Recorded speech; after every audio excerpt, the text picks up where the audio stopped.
Moving forward with the Dekker Team. Moving forward together with the Dekker Team.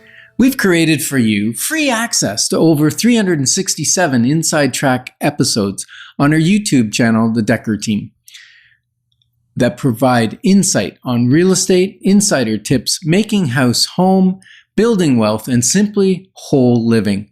You get exactly what you need when you need it from the comfort of your home, office, or on the go. Now, Ryan, we've been talking about homesteading a little bit, and what we'd like to explore in this segment is your lifestyle of homesteading. What's it like? Who's doing it? Is it a everybody age kind of thing, or is it mostly millennials, younger Gen Zs that are doing it? What's catching on? You watch lots of YouTube videos? Yeah. So I would say, and I'm not so good with, millennials. I can't remember, but roughly, the age between 30 and probably 45 is where I see a lot of people starting to move towards wanting to homestead. And when I say homestead, I don't just mean a garden. I mean like buy a farm where they can have some cows and chicken and sheep and try and get that whole picture where they're looking after more all hobby farmish. But they're not selling things. So it's not really a hobby farm per se. It's more for their home. So it depends on how you look at it. But that's what I call a hobby farm.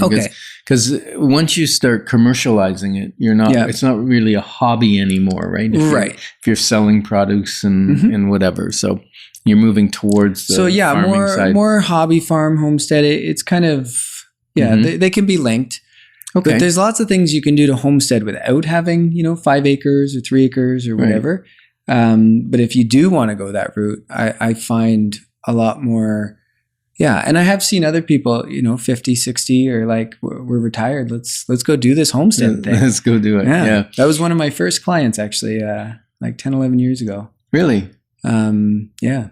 Okay. And we recently, probably a year and a bit ago, helped a young couple with 4 children. They needed a place that had an in-law suite because their dad was going to be staying with them. And then they also wanted the land so they could have a few chickens. And initially they wanted farm, and they were looking at farms that were like, because they were thinking of having goats and cows and all this kind of stuff. But they ended up in a country estate on 5 acres, which allows you to do a little bit, but not everything, but it does allow you. I have friends of mine, they're just outside of Ottawa, and they have a 5 acre and they call it a mini ranch. And they are doing everything from pigs, cows, sheep. Really? On 5 acres? Yeah. But they're outside the proper city of Ottawa. Yeah. And when I say proper city, I'm talking like the amalgamated city of Ottawa. They don't have the same zoning. They're in a municipality and not in the city. And so that's a very important piece because I know when you were looking, you were checking what's the zoning requirements, especially if you're going to have dogs or you want to run a kennel or something like that. Different municipalities had different rules on spacing and size. And it was crazy, the differences. Like some of them said, you just need 2 acres or you need to be 200 feet from, a neighboring house. And other ones you had to be like 1,000 feet or something from a neighboring house, which means even at 100-acre property or whatever, we had to be like way at the back and we couldn't be anywhere near the house to get away. And that was in a municipality. So it was actually stricter than the city of Ottawa. So, depending on what you want to do, it's very, very important to look at the zoning and what you're allowed to do there. Okay, well, that's great. Now, how has homesteading affected your lifestyle, your family's lifestyle? What kind of changes are you seeing?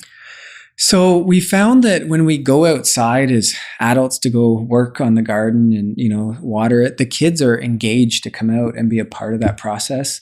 So it's not like, oh, kids, come off the TV and let's, they want to come out. They want to be a part of the journey. And also like they'll go out and they'll pick vegetables and fruit.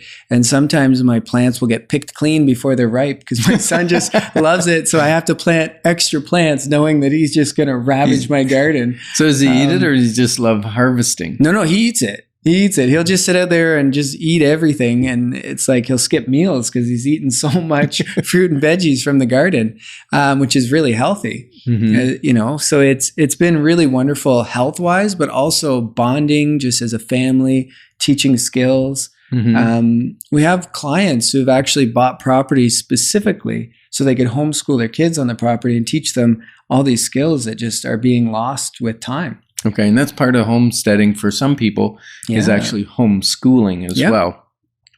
And I've always, like where I am, I can't have chickens. Right.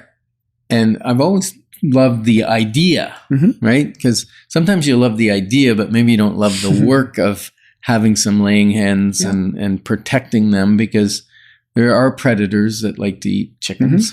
Like a neighbor's dog. That can happen. A neighbor's dog, or a fox or coyotes. There's all kinds of animals around. We see trails in the snow all the time around our house.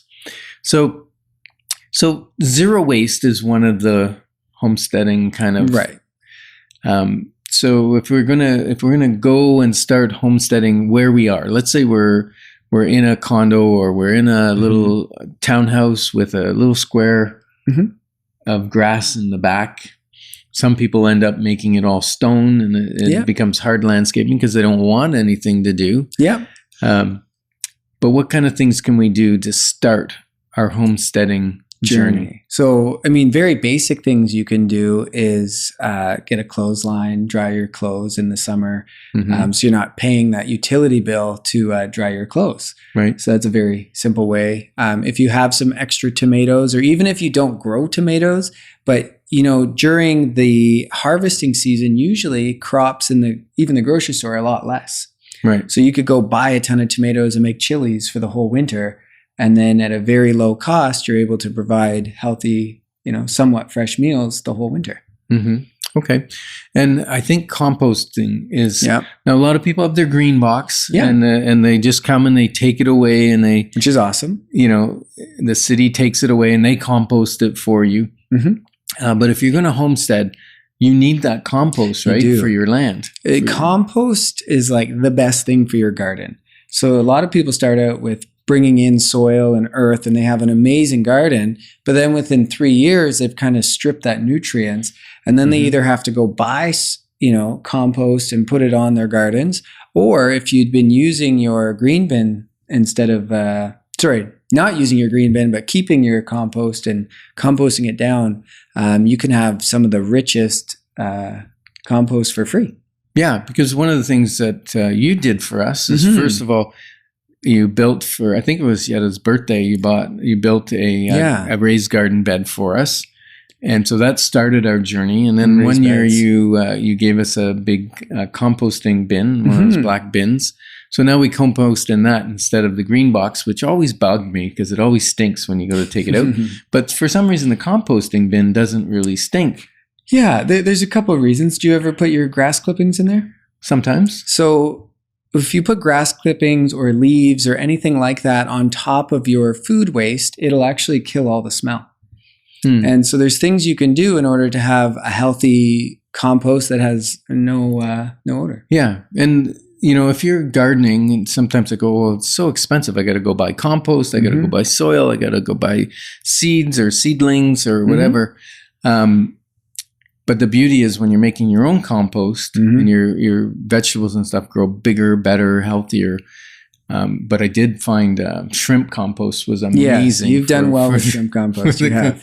Yeah. So sometimes homesteading is solar, get solar. It's reducing your footprint.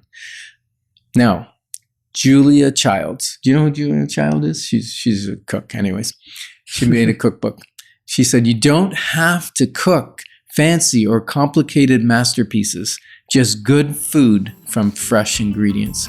And together, we're clarifying your options, because when your options are clear, your wisdom will flow.